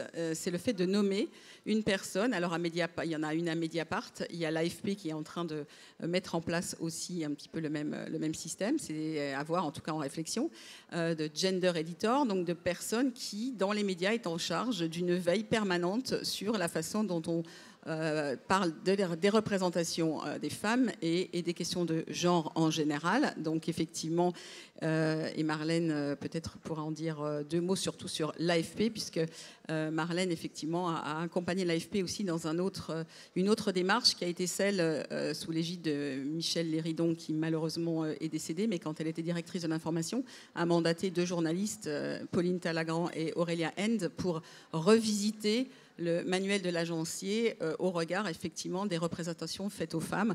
Donc un effort qui est fait. Dieu sait si l'AFP, c'est quand même un média important au vu des nombreux médias effectivement qui sont abonnés à cette agence. Quelques mots, Marlène, sur ces initiatives. Tu as tout dit. Hein. Et donc, de précision alors. Donc effectivement, l'agence France Presse, dans la mesure où moi j'avais travaillé sur les questions de sexospécificité dans les médias, d'ailleurs je vous signale que suite à cet atelier, il y en a un autre qui enchaîne parfaitement avec celui-là, qui portera sur les différences de représentation de genre dans les médias. Et je vous invite très chaleureusement à participer à cet atelier, puisqu'il met le doigt quand même sur ce sexisme que tu pointes à juste titre, Sandrine, et que nous, chercheurs, nous dénonçons, en tout cas, que nous caractérisons depuis fort longtemps. Mais évidemment, quand on le caractérise, voire quand on le dénonce, on ne fait pas la une des médias. Donc on n'a pas un accès qui est aussi simple que ça, même si la question est très largement informée du côté de la recherche. Le double standard, il est permanent. Et c'est justement sur la base de ce double standard qui est perçu, qui est intuitivement perçu et qui est démontré dans les travaux de recherche, que l'agence France Presse m'a contacté il y a à peu près 5 ans pour essayer de mener avec l'agence un travail de réflexion sur la façon dont les dépêches parlent des hommes et des femmes. Donc ça s'est fait sous la direction, quand Michel Léridon était directrice de l'agence France Presse, avec Pauline Talagrand et Aurélia Haine. Je pense que c'est très important de nommer ces personnes qui ont pris l'initiative de cette recherche. J'ai accepté, et avec notamment le bataillon, pas très important, mais quand même, de mes étudiants et mes étudiantes de master, on s'est saisi de cette affaire et on a analysé des centaines et des milliers de dépêches de l'AFP pour essayer de mesurer ce qui se passait. D'abord, quantitativement, et là le résultat il a été tout à fait évident, comme il l'est dans les travaux sur le GMMP, comme il l'est dans tous les travaux qui portent sur la présence des femmes et des hommes dans les médias, c'est-à-dire cette sous-représentation des femmes dans les médias, et qualitativement, où on a retrouvé ce qu'on évoquait tout à l'heure s'agissant des femmes politiques, c'est-à-dire la propension à représenter les femmes comme étant fragiles, comme étant des victimes, d'ailleurs des exemples très drôles. Vous avez, drôle, non, c'est pas le mot, mais très parlant. Vous avez une catastrophe naturelle, un tsunami. Voyons. Les médias, les journalistes arrivent sur le terrain. Le tsunami ne fait pas de distinction entre le fait de frapper des femmes ou des hommes. Eh bien, systématiquement, ce sont des femmes et si possible des petites filles qu'on va montrer comme victimes du tsunami. Pourquoi ? Eh bien, parce que cette image de la fragilité féminine est tout à fait ancrée dans les imaginaires sociaux. En face de ça, on va construire l'image de l'homme sauveur. Celui qui va venir les sortir d'affaires, autant que faire se peut, ça va être un homme. Donc voilà, on a travaillé sur tout un tas d'items qualitatifs et quantitatifs pour montrer combien finalement ce sexisme systémique qui caractérise la société, il travaille aussi l'imaginaire journalistique. Donc, ce que je disais aux journalistes de l'AFP, c'est qu'il ne s'agissait pas d'inventer des femmes où elles n'étaient pas. Il s'agissait juste de les voir où elles étaient et comme elles étaient. Un sacré défi, croyez-moi. Donc voilà, ce travail a été mené un certain nombre d'années, parce que je ne voulais pas non plus que ce soit une sorte de one-shot qui serve de washing par rapport aux ambitions de lutte contre le sexisme. Je pense qu'on a fait du bon boulot. Je ne sais pas comment ça se poursuit aujourd'hui. Donc quand même quelques réflexions encore dans les médias, c'est quand même une bonne nouvelle, mais effectivement qui peine quand même à s'implanter très clairement. Et voilà. Et effectivement, quel outil de régulation? Donc, nous avons l'ARCOM, ex-CSA, mais qui, je le rappelle, son champ d'action, c'est sur l'audiovisuel. Donc, effectivement, il y a tout le champ écrit et numérique qui échappe quand même à l'ARCOM. Et on va vraiment laisser la place aux questions. Mais avec une interrogation quand même, j'en prends pour exemple, effectivement, le fait que vous ayez été... comparé à une Greta Thunberg ménopausée sur une radio nationale, et que l'ARCOM a considéré que ce n'était pas du sexisme. Donc, effectivement... C'était sur une radio et la télé en même temps. Oui, c'était filmé également. Ça n'a pas été considéré comme sexiste. Tout à fait. Donc, on voit aussi les limites de la régulation, mais on va s'arrêter là. On va rester quand même sur des bonnes nouvelles que l'AFP et d'autres peuvent... Je voudrais juste rajouter un truc, petite conclusion sur les contre-feux attendus et sur le fait que ce propos ait été jugé non sexiste. Une des solutions, alors c'est très méprisé en France, mais les réseaux sociaux sont un bon régulateur de l'opinion publique aussi. Parce qu'il n'est pas question de balancer, en tout cas c'est jamais ce que j'ai fait moi, je vais même retirer maintenant les noms des journalistes de mes captures d'écran, parce que je dénonce un discours, je dénonce le sexisme partout et en l'occurrence dans les médias en ce moment, mais quand je me suis rendu compte que et collectivement avec ma communauté, on s'était rendu compte que c'était systémique et c'était tous les jours, et que je me suis rendu compte qu'il n'y avait pas d'organe de discussion. On ne peut pas dialoguer avec les journalistes, on ne peut pas, à part écrire aux rédactions, du coup là c'est des actions individuelles, il n'y a pas d'entité qui permet entre un lecteur ou une lectrice de médias et la rédaction de discuter. Et je trouve que ça pose des questions. Je me rappelle avoir fait, quand j'ai fait ma promo du livre, être allée dans un média qui m'a dit « Oui, mais maintenant, depuis DSK, franchement, ça a changé. » Et moi, je lui ai répondu « Quand est-ce qu'on a discuté de l'affaire DSK? Quand est-ce qu'on a discuté de la manière dont ça s'est passé dans le journalisme en France? Parce que je pense que c'est historique ce qui s'est passé. Tous les éditos qui ont été sortis pour dire l'information s'arrête à la porte de la chambre à coucher. Enfin, c'est des retours en arrière incroyables sur les violences sexistes et sexuelles. À quel moment les médias ont l'air satisfaits, ils me disent non, on a changé, nous on a des organes pour réguler à l'intérieur, on se forme. Et à quel moment on en discute un peu collectivement? Parce que moi, peut-être que c'est vrai, mais j'ai l'impression au quotidien, avec tout ce que j'observe, qu'il y a encore des choses qu'on pourrait améliorer. Donc voilà, le tribunal des réseaux sociaux, c'est très méprisable, c'est très populaire et c'est très vulgaire. Mais moi j'y crois. Alors évidemment, il y a des dérives. Évidemment, c'est des entreprises privées. Donc un jour, ça va, quand ils décideront, ça s'arrêtera ou ça partira dans la mauvaise direction. Je suis consciente de tous les problèmes de cette plateforme. Et à la fois, c'est tout ce qu'on a trouvé. Alors c'est vrai que ça permet beaucoup de choses. Vous avez quand même plus de 200 000 followers. Et en même temps, on voit aussi le cyberharcèlement que ça peut susciter, les backlash aussi que ça suscite. Donc oui, les réseaux sociaux, mais encore une fois avec toutes ces limites, des avancées. Mais je suis d'accord, c'est aussi une véritable pression dont peut s'emparer tous citoyens et citoyennes, tout à fait. La parole est à la salle.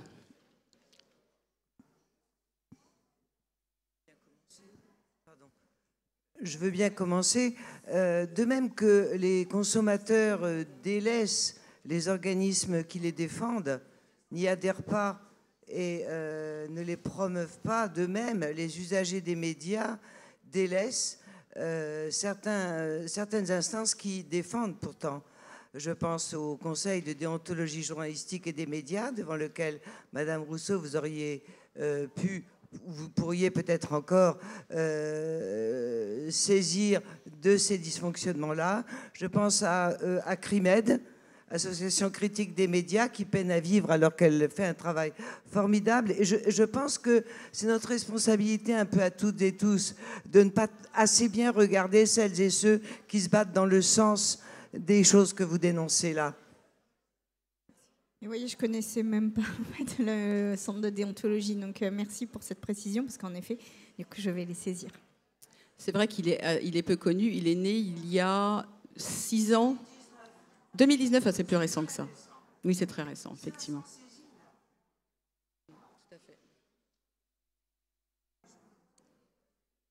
Bonjour.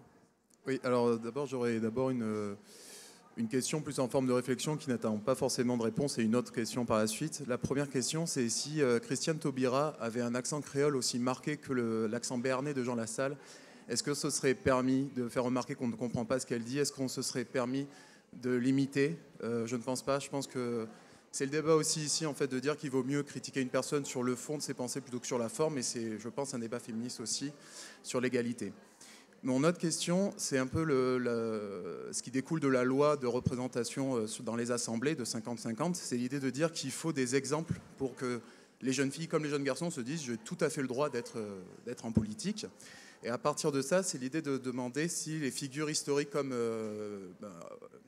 Angela Merkel en Allemagne, comme Margaret Thatcher en Angleterre, et plutôt une question à vous aussi, Madame Rousseau, est-ce que vous avez des figures qui vous ont permis de prendre conscience que vous avez tout à fait votre place dans le champ politique? Et est-ce que historiquement, ces figures ont aidé à la cause féministe, alors qu'on sait que notamment Madame Thatcher avait des remarques sur les femmes qui étaient aussi très limites? Est-ce que ça a permis que les médias changent le discours sur les femmes en politique? Alors sur l'accent créole de Christiane Taubira ou pas, bon, on ne saura jamais, mais moi je ne suis pas complètement d'accord avec ça. Je pense qu'on l'aurait ridiculisé et que finalement Jean Lassalle, qui était quand même... Enfin, je suis d'accord, moi je ne comprends pas quand il fait des discours et on ne comprend pas ce qu'il veut. Alors certes, on en rit doucement puis on passe à autre chose, mais en fait il n'y a pas d'acharnement contre lui et ça... parce qu'il faut bien aussi mesurer les effets de foule qu'il y a derrière ça, c'est-à-dire qu'un article en entraîne un autre, qui en entraîne un autre, etc. Et donc ça c'est la première chose. Et sur la deuxième chose, c'était sur les rôles modèles. Alors en fait, les femmes qui s'en sortent aux plus hautes fonctions en Europe sont, ou du moins étaient jusqu'à très récemment, des femmes de droite. Et précisément parce qu'elles garantissaient un ordre patriarcal. C'est-à-dire qu'en fait, quelque part, elles ne mobilisaient pas le féminisme et elles ne mobilisaient pas l'égalité femmes-hommes. Voire, au contraire, elles renforçaient la domination masculine. Et c'est pour ça que moi, j'ai cru pendant un moment que Valérie Pécresse y arriverait, parce que quand j'ai vu sa photo de campagne rapprochée, je me suis dit qu'elle envoyait un message qui, sans doute, allait parler à la droite. Mais donc oui, évidemment, ces figures-là m'ont aidée. Mais en fait, ce qu'il faut bien comprendre, c'est que des figures de gauche, il n'y en a pas, ou très peu, ou de manière vraiment très isolée. Alors, il y a Nicolas Sturgeon en Écosse, il y a Jacinta Ardern en Nouvelle-Zélande, mais bon, c'est des femmes qu'on ne connaît pas beaucoup, qui ne sont pas très connues. Et moi, j'ai surtout envie de dire que, en fait, c'est à nous aussi d'inventer la place des femmes en politique. Et ça, je crois que ça n'est pas encore fait. Et c'est un peu étrange parce qu'en fait, les femmes en politique ont tâtonné sur les stratégies. Une qui raconte très bien ça, c'est Hillary Clinton, par exemple. Hillary Clinton, elle raconte très bien comment elle a réfléchi cette stratégie pour se positionner. Est-ce qu'elle devait être autoritaire, pas autoritaire, pleurer, pas pleurer? Est-ce qu'elle devait être sexy un peu ou pas trop, ou pas du tout? Enfin, en fait, elle a réfléchi toute cette chose-là. Et je crois que là, en fait, il faut qu'on arrive à plusieurs et des modèles différents parce que précisément, en fait, il n'y a pas de rôle modèle et que c'est bien qu'il n'y en ait pas. Ça nous permet de créer les nôtres, mais à condition d'y aller avec différents rôles modèles, enfin avec différentes manières et stratégies, quoi.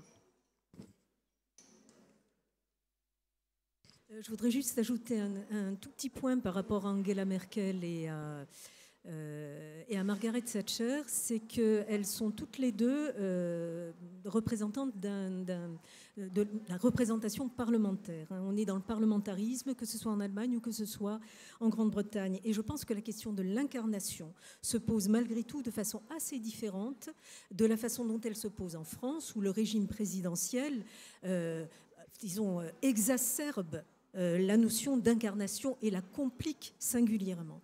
Donc je crois qu'il y a là aussi quelque chose qu'il faut réfléchir si on essaie de penser des role models dans notre système.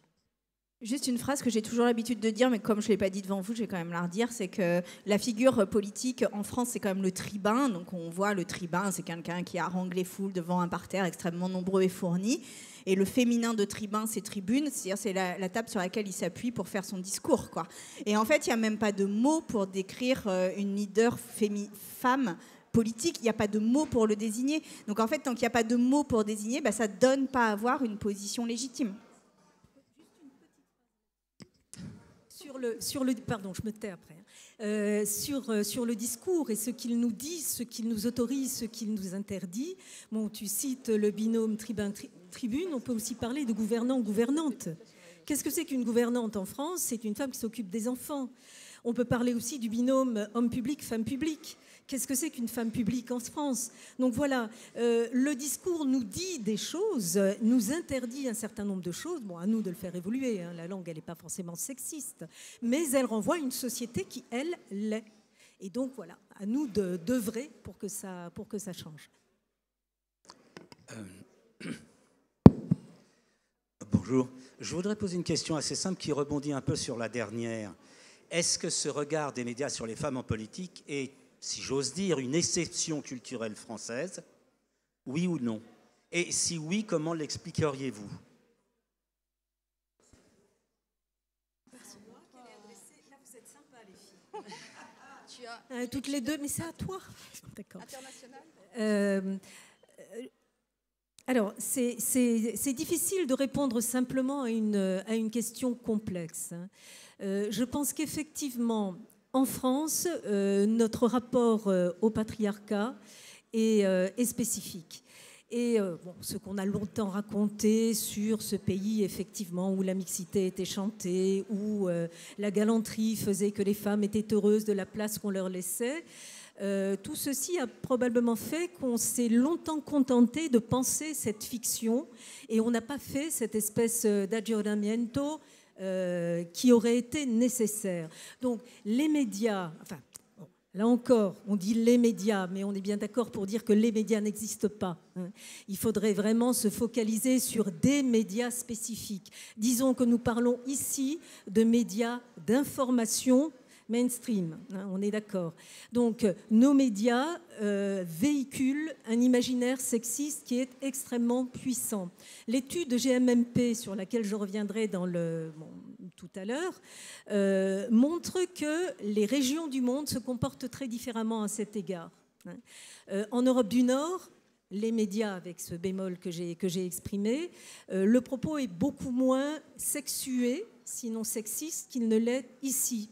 Les États-Unis aussi semblent faire preuve d'une médiation qui est beaucoup moins sexiste, d'après ce que donnent les résultats de cette étude. Il faut qu'on s'appuie sur des corpus pour essayer d'avancer.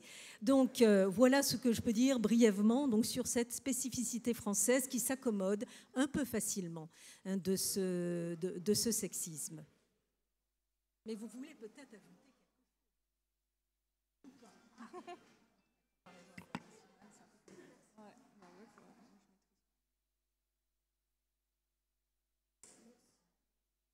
Alors tout d'abord, mesdames, moi je me lève parce que merci de faire ce que vous faites. Alors, femme en politique, c'est toujours se justifier d'être femme et en politique, ce qui est inadmissible. C'est d'abord la première attitude à avoir. Ben oui, je suis femme et en politique. Et on dévie toujours, effectivement, ce que vous avez montré, sur des voies qui ne sont pas les voies qui devraient être celles du débat, qui est le contenu des programmes et le contenu de pourquoi on est là en politique. Donc, et par ailleurs, le travail, c'est le travail du féminisme. C'est pas un gros mot, c'est pas un sale mot, c'est pas un épouvantail. Effectivement, le féminisme, c'est ce qui nous permet d'être, et à tout niveau, que ce soit vous en politique, dans un syndicat, devant une classe, dans la rue, etc. C'est-à-dire de pouvoir exister pleinement et de faire face, et doublement face, puisque, comme vous l'avez montré, les propos sont exacerbés et démultipliés quand on est une femme. Donc, merci à vous de faire ce que vous faites, et surtout, ne lâchez rien. Et effectivement, on n'a pas forcément, monsieur, besoin de modèles pour avancer, mais c'est l'époque qui le permet. C'est toutes les luttes de toutes les femmes unies, et qu'elles soient dans la rue, qu'elles soient dans leur foyer, là où elles sont, et partout et tout le temps.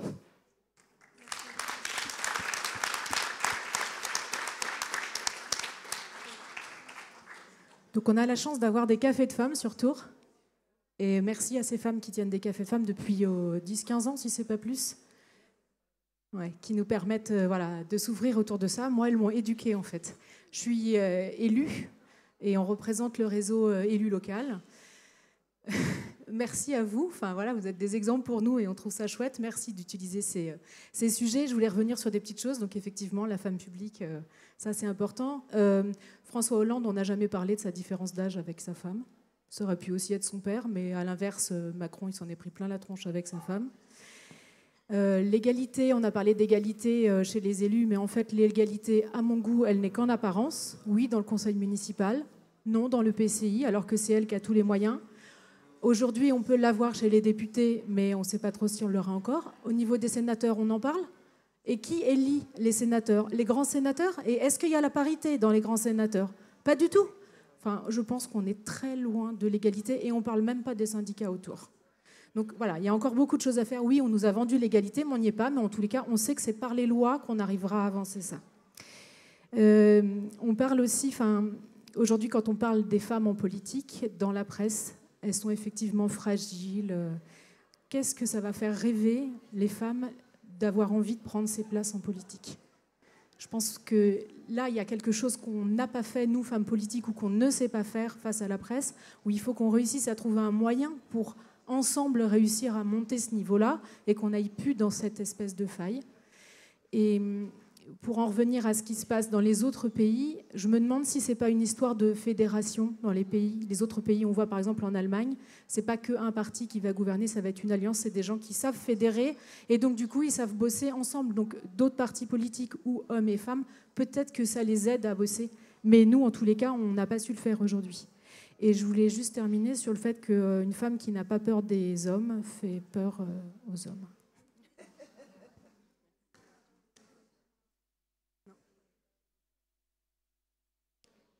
Ça n'appelait pas de question, c'était d'accord, merci.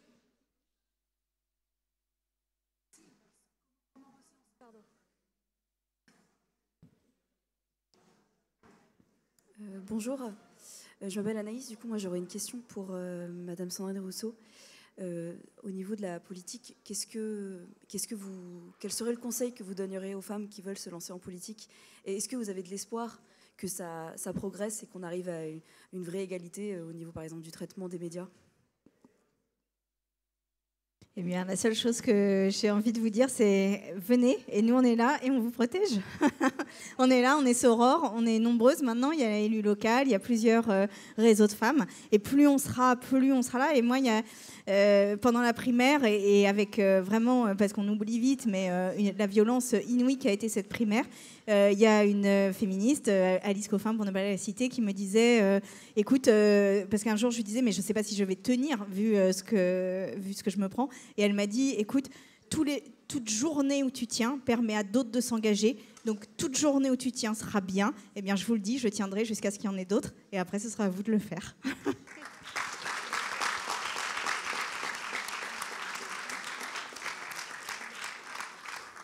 Oui, pour ma part, j'ai été élue il y a un certain temps au conseil régional sous Michel Sapin. Et je me souviens de l'avoir interpellée par rapport à un lycée professionnel qui était vraiment en grande décrépitude. Sa première réponse, c'était « Oui, t'es mignonne ». Bon, mais je l'ai harcelée et tout le temps. Oui, je l'ai harcelée, mais pas sexuellement, rassurez-vous. Mais je crois qu'en politique, il ne faut jamais lâcher. Il ne faut jamais lâcher. Autre chose, à la même période, donc c'était dans les années quand même 98, je me souviens avoir dit il faut financer les infirmières. On va avoir besoin d'infirmières. Et on m'a dit mais tu dis n'importe quoi, mais qu'est-ce que tu y connais? Mais qu'est-ce que tu y connais? Et finalement, ils y sont quand même venus à les financer. Et ben, je crois que c'était peut-être une bonne idée pour une femme.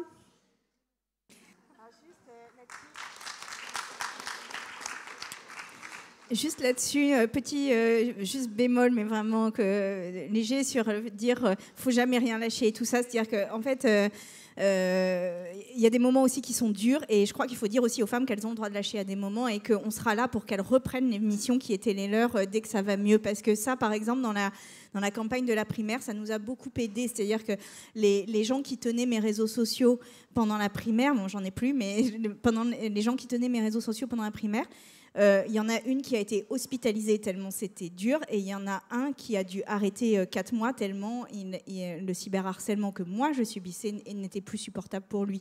Donc en fait, il y a quand même un truc à se dire, c'est que quand ça va pas bien, moi j'ai toujours tendance à dire, notre objectif c'est quand même de survivre au con, quoi. Donc en fait, le truc c'est que si ça va pas bien, bah, on lâche un peu et on revient après. Par contre, ce qu'il nous faut organiser, c'est qu'on soit solidaire pour que la personne qui se soit arrêtée quelque temps reprenne exactement là où elle a arrêté, et qu'ainsi on se protège mutuellement.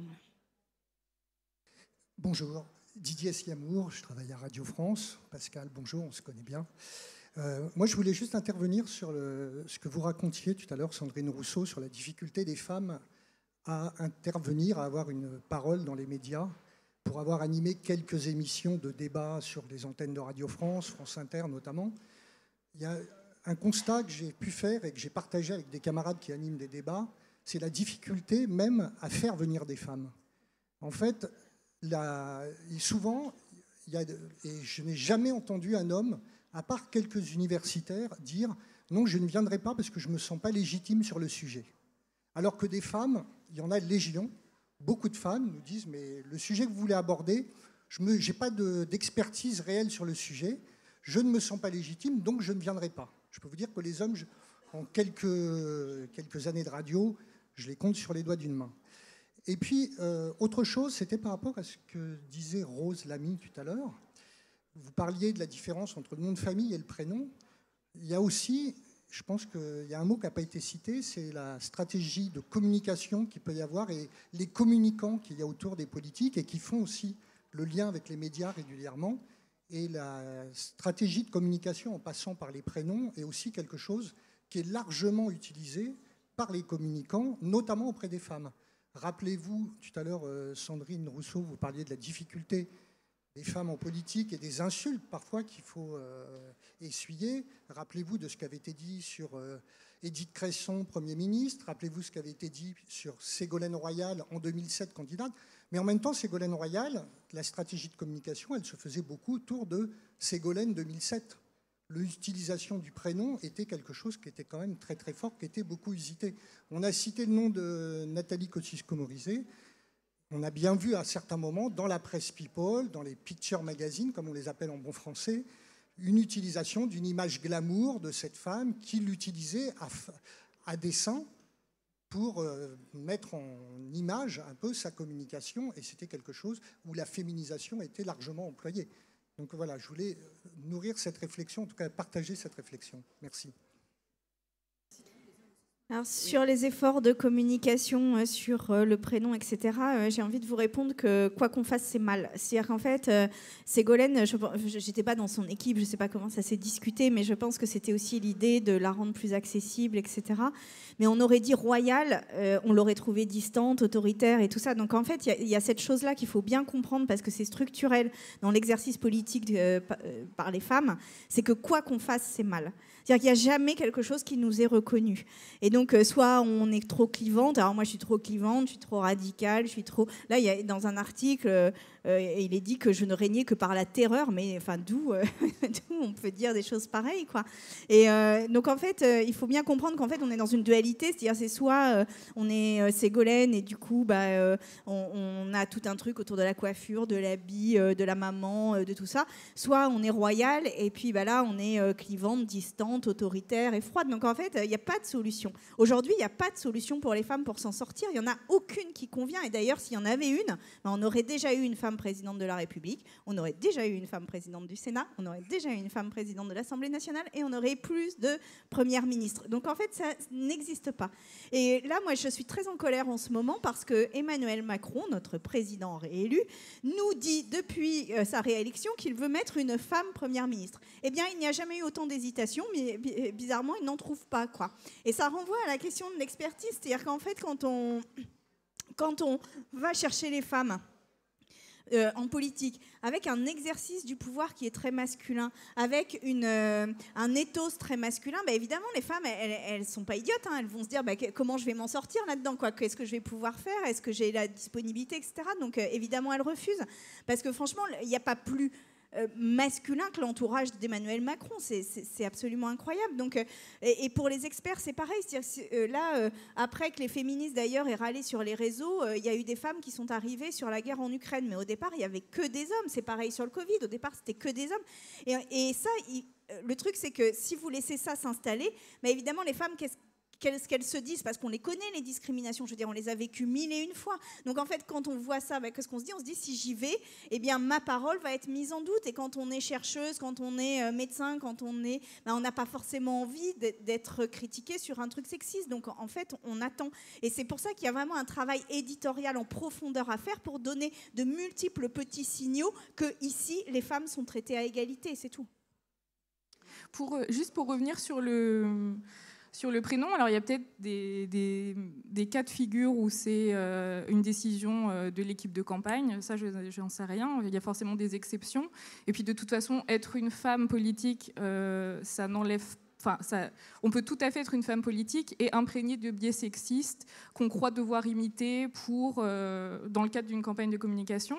Moi, j'ai surtout lu des enquêtes, notamment au sujet de Najat Vallaud-Belkacem et de son équipe et de son conseiller qui se battaient pour qu'on écrive bien son nom de famille et qu'on arrête de l'appeler Najat, qu'on écrive bien son nom de famille et qui passait sa journée à chercher les fautes d'orthographe dans le nom. Et la journaliste qui faisait cette enquête lui dit en même temps, il faut dire que son nom est compliqué. Il a dit, c'est mot pour mot le nombre de lettres de Dominique Strauss-Kahn. Et on se rend compte là qu'en fait, on va faire un effort quand un homme politique arrive avec un nom un peu qui sort un peu de la norme, on va l'apprendre et le retenir automatiquement. Et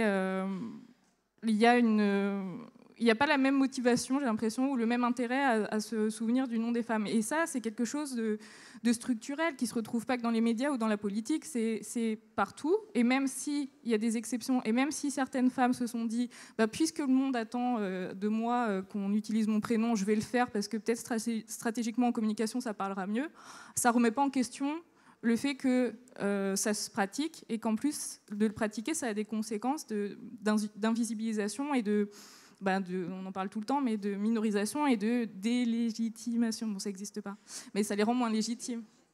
Bon voilà. Bonjour. Je voudrais, excusez-moi, une seconde, juste pour rebondir sur l'observation concernant la réticence des femmes à venir à l'invitation d'un certain nombre de médias.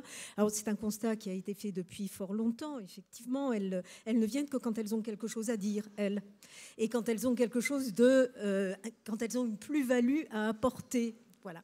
Donc ça, c'est une chose importante. Je pense qu'il y a aussi quelque chose à revoir du côté du fonctionnement des médias. Moi, je suis très souvent invitée, je suis parfois invitée dans des médias et on m'appelle le matin en me disant, voilà, ce soir, on a une table ronde, évidemment à Paris. Moi, j'habite Toulouse. Je dis, écoutez, je suis désolée, non, c'est pas possible. Et quand j'étais plus jeune, on avait ce même genre de programme très serré. En plus, j'étais charge d'enfants, etc., etc. Donc je pense que pour les médias, c'est aussi quelque chose qu'il faut avoir à l'esprit. Alors bien sûr, l'actualité est ce qu'elle est, mais on peut parfois anticiper sur des plateaux, sur des tables rondes qui portent sur des questions de fond. Et une fois qu'on a compris toutes les contraintes qui pèsent encore aujourd'hui sur les femmes, eh bien, essayer de faire en sorte d'anticiper les choses et d'avoir les mots qui leur permettent de venir. Parce que ce que tu évoquais, Sandrine, ou ce que tu évoquais, Rose, la question du mansplaining, la question du interrupting, le fait que, moi, je me suis déjà trouvée dans des tables rondes où il n'y avait que des hommes, donc j'étais plus jeune à l'époque, je disais quelque chose et la personne qui prenait la parole après répondait à ce que disait la personne d'avant, comme si ce que moi j'avais dit, nul et non avenu.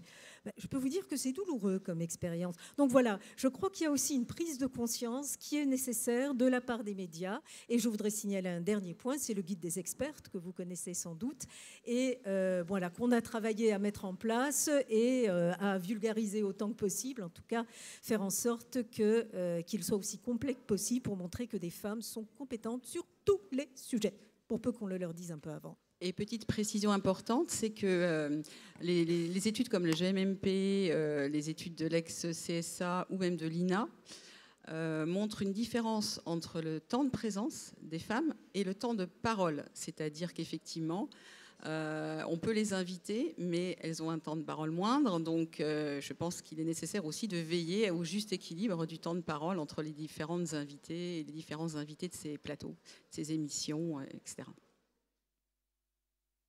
Oh, bonjour, juste ici.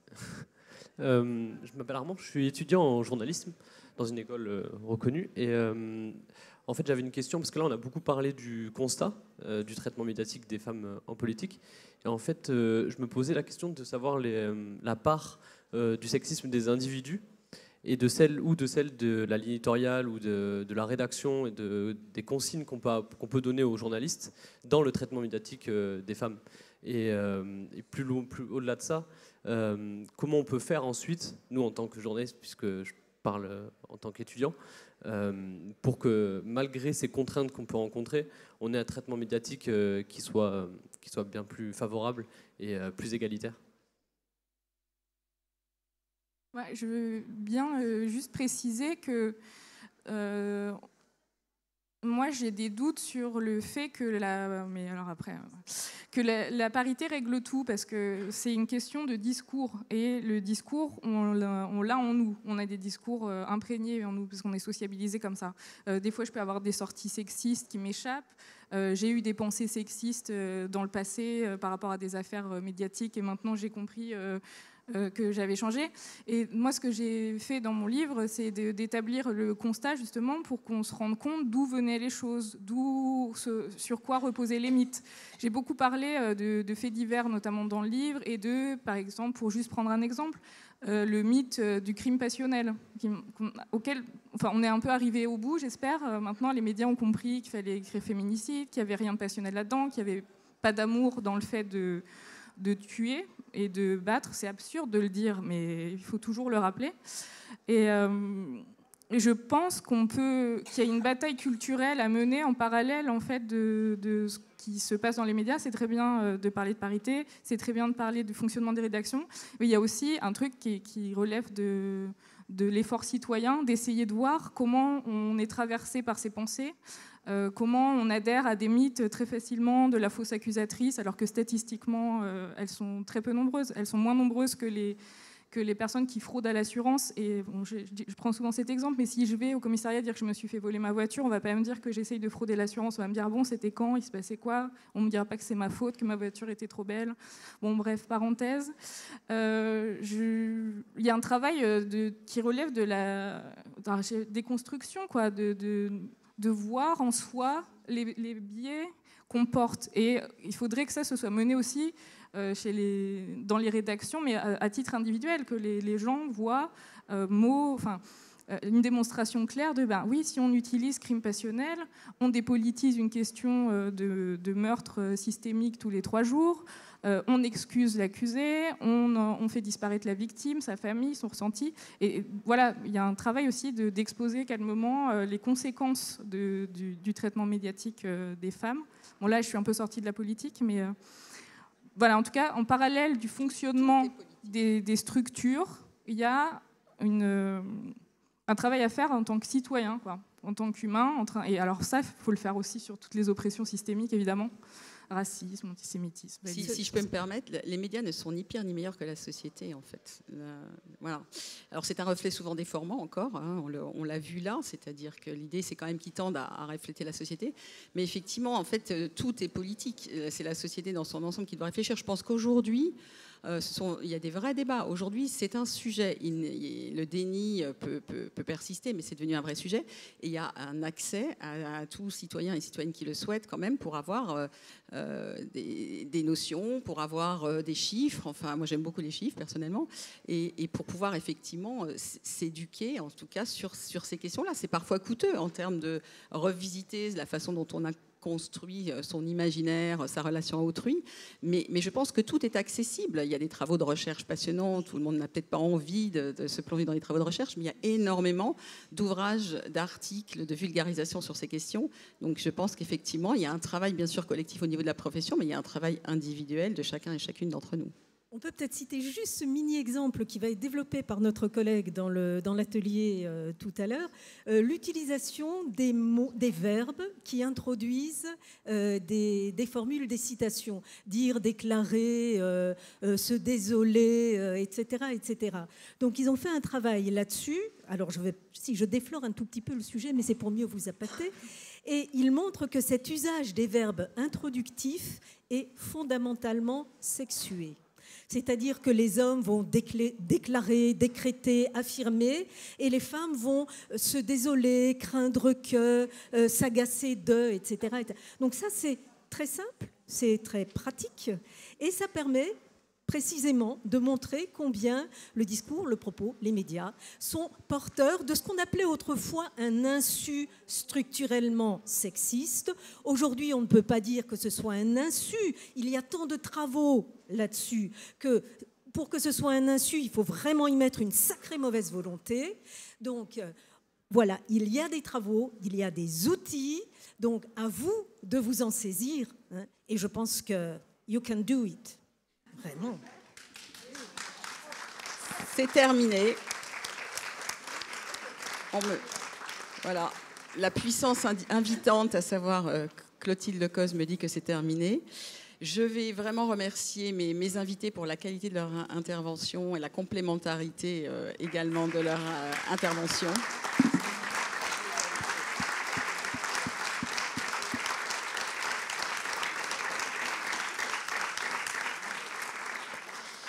Je rappelle qu'elles ont toutes écrit des livres passionnants, donc il y a des signatures. Alors Sandrine Rousseau et Rose Lamy tout de suite, je crois, et Marlène Coulon-Gully à 17h30, si je ne m'abuse.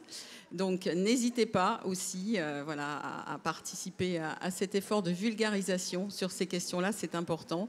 Merci à toutes et à tous d'avoir été si nombreux, d'avoir posé autant de questions, et puis il n'y a plus qu'à vous d'y aller.